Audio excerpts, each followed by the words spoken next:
పెద్ద నమ్మకారం అయిపోయినాడు బాబు. నన్ను నన్ను నేను చూడలేనమ్మో అనుకున్నానండి నేను.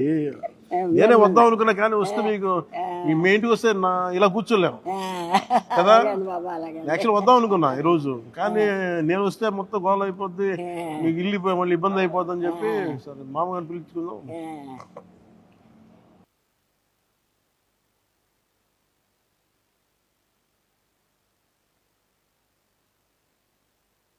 సార్ మీకోసం ఇది చెక్ ఒకటి ఇస్తున్నా, ఇది మీరు బ్యాంకులో వేసుకోండి 50,000 రూపాయలు.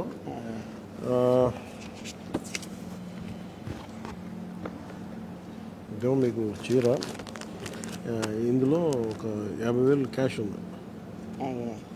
మీరు 20,000 ఇల్లు కట్టాలని ఏదైనా కట్టాలని అవసరం చేసి పెడతాను ఇంకా మీకు. ఇందులో పెట్టానా ఈ రెండు?